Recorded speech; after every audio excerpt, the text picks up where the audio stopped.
بسم اللہ الرحمن الرحیم۔ حضرت خباب بن ارت رضی اللہ تعالیٰ عنہ بھی انہی مبارک ہستیوں میں سے ہیں جنہوں نے امتحان کے لیے اپنے آپ کو پیش کیا تھا اور اللہ کے راستہ میں سخت سے سخت تکلیفیں برداشت کیں۔ شروع ہی میں 5-6 آدمیوں کے بعد مسلمان ہو گئے تھے، اس لیے بہت زمانہ تک تکلیفیں اٹھائیں۔ لوہے کی زرہ پہنا کر ان کو دھوپ میں ڈال دیا جاتا تھا، جس سے گرمی اور تپش کی وجہ سے پسینوں پر پسینے بہتے رہتے تھے۔ اکثر اوقات بالکل سیدھا گرم ریت پر لٹا دیا جاتا، جس کی وجہ سے کمر کا گوشت تک گل کر گر جاتا تھا۔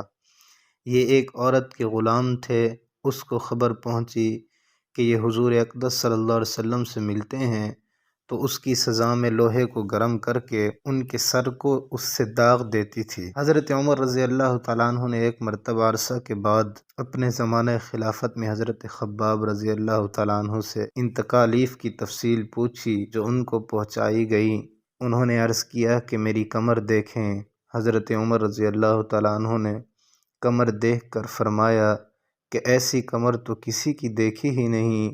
انہوں نے عرض کیا کہ مجھے آگ کے انگاروں پر ڈال کر گھسیٹا گیا، میری کمر کی چربی اور خون سے وہ آگ بجھی۔ ان حالات کے باوجود جب اسلام کو ترقی ہوئی اور فتوحات کا دروازہ کھلا تو اس پر رویا کرتے کہ خدا نخواستہ ہماری تکالیف کا بدلہ کہیں دنیا ہی میں تو نہیں مل گیا۔ حضرت خباب رضی اللہ تعالیٰ عنہ کہتے ہیں کہ ایک مرتبہ حضور اقدس صلی اللہ علیہ وسلم نے خلاف عادت بہت ہی لمبی نماز پڑھی۔ صحابہ رضی اللہ عنہم نے اس کے متعلق عرض کیا تو حضور صلی اللہ علیہ وسلم نے ارشاد فرمایا کہ یہ رغبت اور ڈر کی نماز تھی، میں نے اس میں اللہ تعالیٰ سے 3 دعائیں کی تھیں، 2 ان میں سے قبول ہوئیں اور ایک کو انکار فرما دیا۔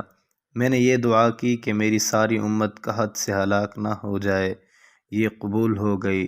دوسری یہ دعا کی کہ ان پر کوئی ایسا دشمن مسلط نہ ہو جو ان کو بالکل مٹا دے، یہ بھی قبول ہو گئی۔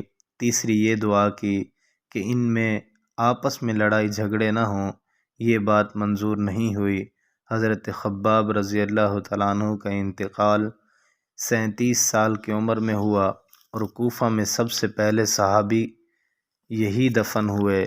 ان کے انتقال کے بعد حضرت علی کرم اللہ وجہہ کا گزر ان کی قبر پر ہوا تو ارشاد فرمایا اللہ خباب پر رحم فرمائے، اپنی رغبت سے مسلمان ہوا اور خوشی سے ہجرت کی اور جہاد میں زندگی گزار دی اور مصیبتیں برداشت کیں۔